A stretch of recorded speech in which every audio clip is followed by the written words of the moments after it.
बच्चों, आज हम 11 क्लास में दो महत्वपूर्ण टॉपिक पढ़ रहे हैं। एक है इकाई सदिश और ये दूसरा है सदिशों का घटकों में वियोजन।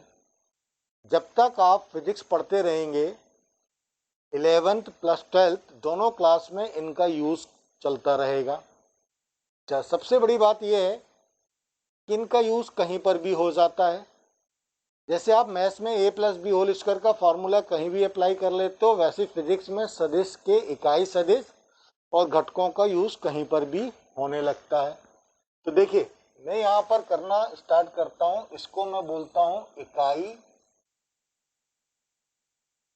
सदिश। सबसे पहले मैं इसको डिफाइन कर लेता हूँ, इकाई सदिश। देखिए ये कैसे डिफाइन होता है। वह सदिश जिसका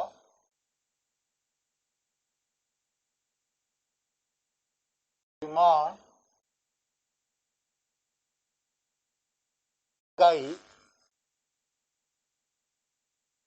इकाई यानी एक इकाई होता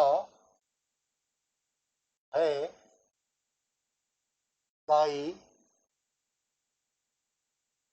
सदिश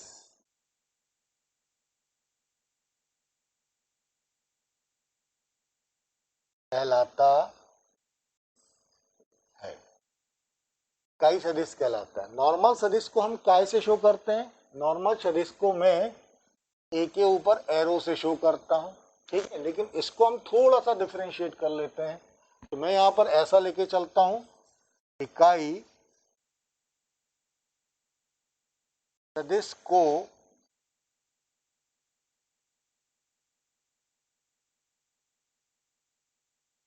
ए कैप, बी कैप आदि से दर्शाया जाता।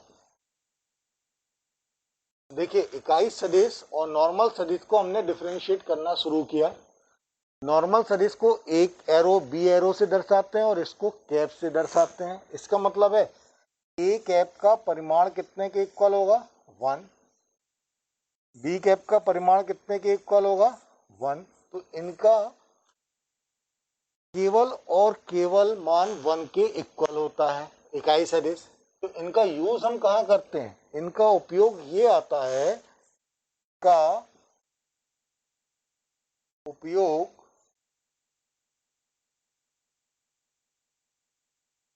सामान्यतः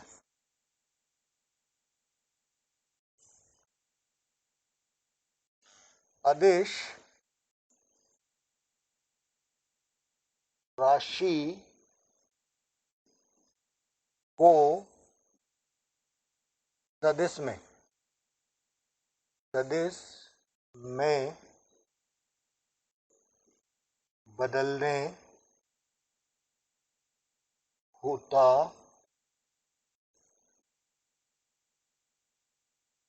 ठीक है। तो इस सदिश का उपयोग अदिश राशि को सदिश राशि में बदलने में होता है। तो देखिए, सपोज करिए कैसे हम उपयोग होता है। जैसे मैं 5 मीटर इधर पे चला, ठीक। मैं यहाँ पर इसको ए कैप से शो, ए एरो से वेक्टर से शो करूं। इसका परिमाण तो हमें समझ में आ रहा है कि ए परिमाण कितने के इक्वल है? 5 मीटर। लेकिन मेरे को यहाँ पर डिफाइन करना पड़ेगा कि मैं दाई दिशा में 5 मीटर जा रहा हूं का एक्सप्लेनेशन होगा। और फिजिक्स का लैंग्वेज क्या है? Maths. The language of physics is maths. यानी फिजिक्स में हर चीज को मैथमेटिकल टर्म में ही रिप्रेजेंट करना है। जब हम ऐसा करते हैं तो मैं एक और नया काम कर लेता हूं। यहाँ पर एक सा बोर्ड लगा देता हूं ऐसा। इस बोर्ड में मैंने इकाई लंबाई के एक एक सेंटीमीटर या एक मीटर या एक मिलीमीटर लेंथ की लाइन खींच दी। और यहाँ पर मैंने ये बोल दिया कि ये ए कैप है, ये माइनस ए कैप है, ये बी कैप है, ये माइनस बी कैप है, ठीक। इसको अगर मैं बोलता हूं कि अब मैं यहां जा रहा हूं तो उसको मैं ऐसा लिख सकता हूं, देखिए ये मैं 5 इंटू ए कैप कर दूं और इसको वेक्टर ए से रिप्रेजेंट कर दूं, ये चला गया। ठीक, अब देखिए इसे क्या फायदा निकल रहा है, ए वेक्टर का magnitude equal to 5 a cap equal to 5 into 1 equal to 5। मतलब क्या हो गया, मैग्नीट्यूड या परिमाण में कोई अंतर नहीं आया, मैं 5 ही मीटर चल रहा हूं, लेकिन मैंने यहां पर ये डिफाइन कर दिया कि अब मैं इस साइड जा रहा हूं क्योंकि मेरी दिशा कैसी है, इधर पर है। तो मैं यहां पर क्या करता हूं, एक अदिश राशि को सदिश राशि में परिवर्तित करने के लिए इसको यहां पर यूनिट वेक्टर या इकाई सदिश से क्या कर लेता हूं, मल्टीप्लाई कर लेता हूं, और जैसे ही मल्टीप्लाई करता हूं तो वो राशि सदिश राशि में कन्वर्ट हो जाती है। तो देखिए एक फिजिक्स में हमारे पास एक्स वाई और जेड एक्सिस, ये हो गया x, this is y and this is Z.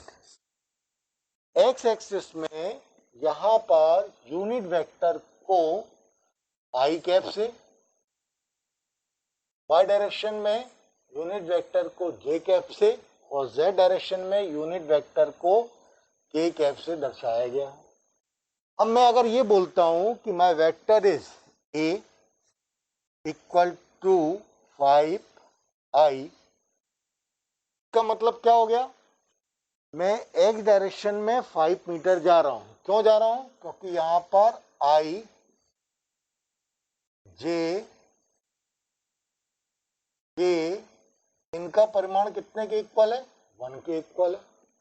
जब इनका परिमाण 1 के इक्वल है तो 5 इंटू 1, यानी अगर मैं इसका परिमाण निकालूं तो देखिए कितना आ रहा है, वेक्टर ए 5 का परिमाण 5, आई का परिमाण हम निकाल लें तो आई इक्वल टू कितना हो गया 1, 5 आ गया।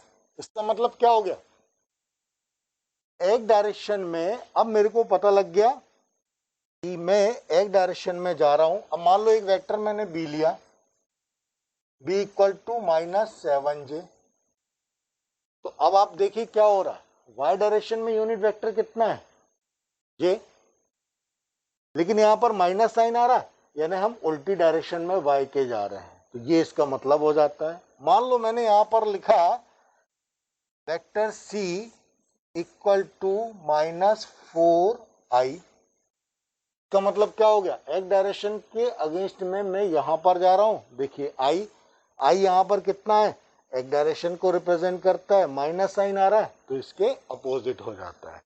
तो देखिए vector a cap b cap c cap unit vector हो जाते हैं, और जब ये वेक्टर आते हैं तो इनका यूज क्या होता है, स्केलर को वेक्टर क्वांटिटी में कन्वर्ट करने में।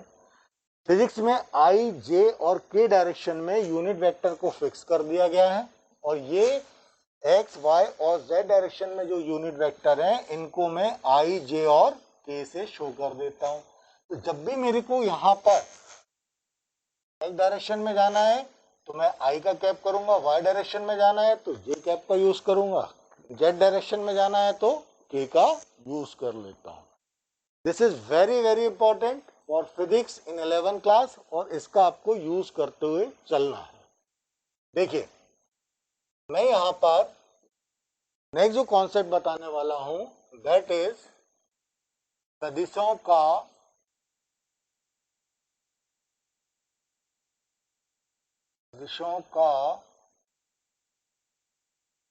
घटकों में वियोजन। ये जो वियोजन है ये अब आपका 12th क्लास तक चलता रहेगा, दैट इज वेरी इंपॉर्टेंट। ठीक, जैसे आप a plus b whole square का फॉर्मूला कहीं पर भी यूज करते हो, वैसे आप क्या होगा आपके पास, ये जो घटकों का कॉन्सेप्ट है ये भी कहीं पर भी यूज होगा। इसका कॉन्सेप्ट समझने के लिए देखिए, मान लीजिए आप गुलेल देखा आप लोगों ने चलाया होगा, गुलेल को ऐसा खींचे तो आप बल इधर लगाते, लेकिन पत्थर यहां जाता है। चिड़िया उड़ती है, बल इधर लगता है, बल इधर लगता है, जाती इधर है। उल्टा सोच लीजिए कि अगर चिड़िया इधर जा रही है, इसका मतलब है इधर और इधर क्या कर रही है, बल लगा रही है। इसका रिजल्ट हमारे पास ये आता है कि अगर चिड़िया ने यहाँ पे बल लगाया तो ये बल तो यहाँ लगा रही है, लेकिन उसका इफेक्ट एक्स और वाई डायरेक्शन में जा रहा है। जो दो दिशाओं में घटकों का डिवाइड हो रहा है या बल दो एक्स और वाई डायरेक्शन में जा रहा है, वही क्या कहलाता है, सदिशों का घटकों में योजन। तो ये मेरे पास है द्विविमी द्विविमी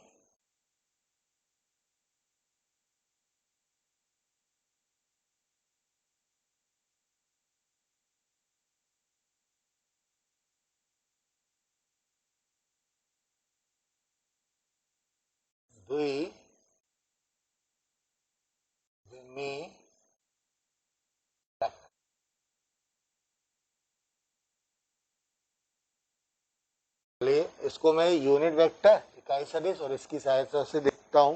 तो सपोज करिए आपके पास ये वेक्टर ए है,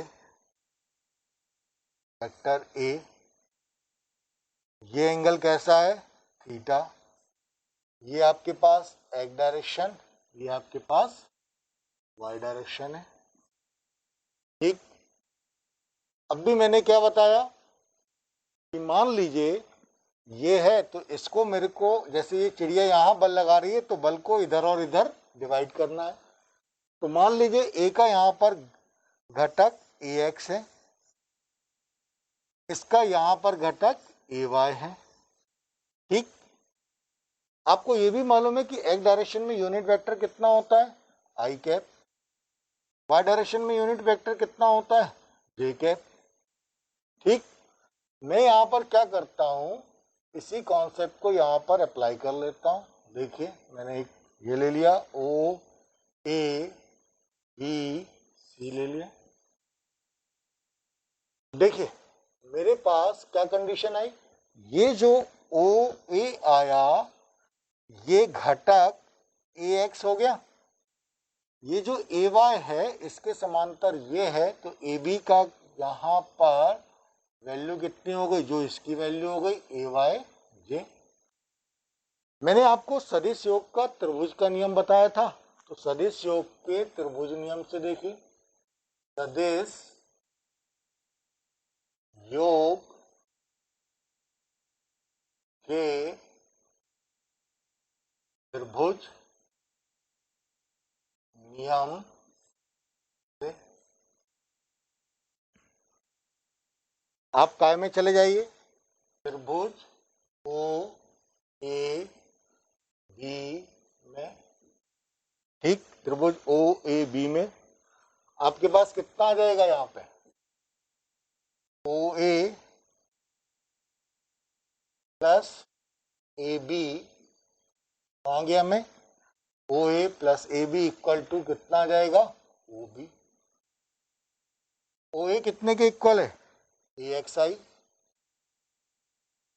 और ए बी कितने के इक्वल है, ए वाई जे। ये देखिए ये हो गया, ये वेक्टर ए आ गया, इसलिए मेरे पास क्या आ जाएगा, vector A equal to A X I plus A Y जी।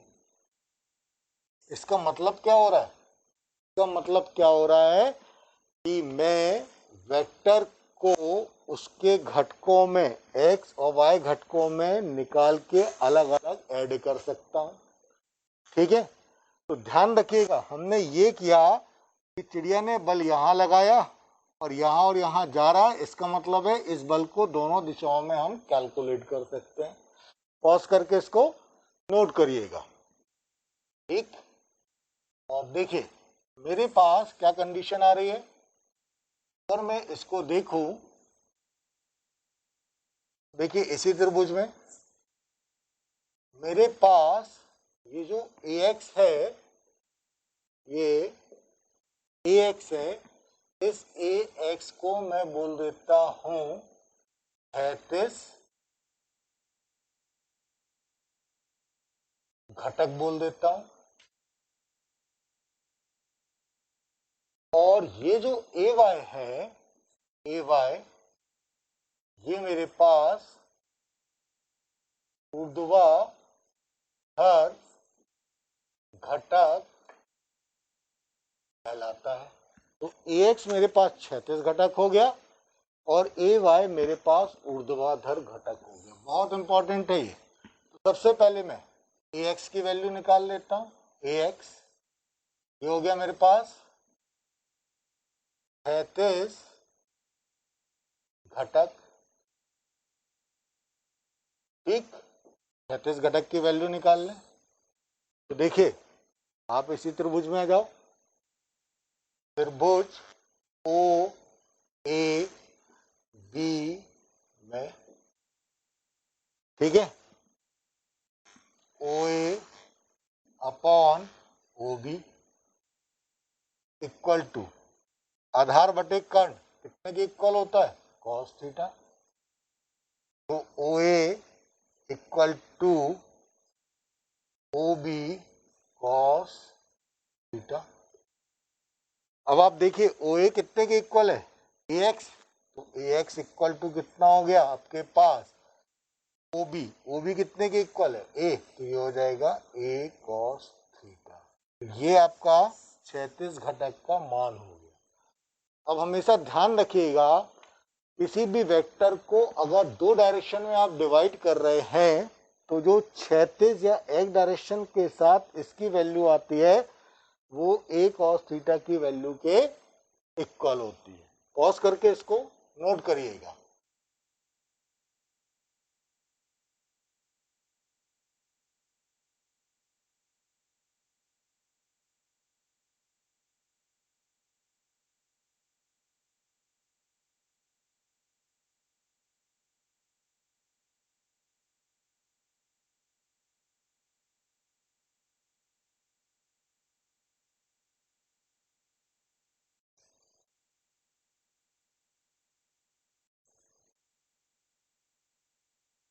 और वैसे हम क्या कर लेते हैं, ऊर्ध्वाधर घटक की वैल्यू निकाल लेते हैं। तो सेकेंड जो हमारे पास है वो ए वाई, ये मेरे पास ऊर्ध्वाधर घटक कहलाता है। इसकी वैल्यू निकाल लेते हैं। इसकी वैल्यू भी मैं इसी त्रिभुज में निकाल लेता हूं। देखिए, त्रिभुज ओ ए बी में, ठीक, त्रिभुज ओ ए बी में A B upon O A B upon O B लंब बटे कर्ण क्या कहलाता है? Sine theta. ए बी कितने के इक्वल है? A Y. ओ बी कितने के इक्वल है? ए इक्वल टू साइन थीटा। तो ए वाई कितने के इक्वल हो जाएगा? ए साइन थीटा। तो ये क्या कहलाता है? इसका क्षैतिज घटक कहलाता है, ठीक है। तो अब देखिए आपके पास क्या रिजल्ट निकाला हमने। यहाँ पर ये रिजल्ट निकाल लिया कि जो क्षैतिज घटक ए एक्स आता है वो हो जाता है ए कॉस थीटा, और जो ऊर्ध्वाधर घटक होता है वो हो जाता है A Y equal to A sine theta. ये रिजल्ट आ जाता है, ठीक है। को हमेशा ध्यान रखेंगे, इसका ये परमानेंट आपका फॉर्मूला है, ठीक है। तो ये दो घटक हमारे निकल आते हैं, ठीक, नोट कर लीजिएगा।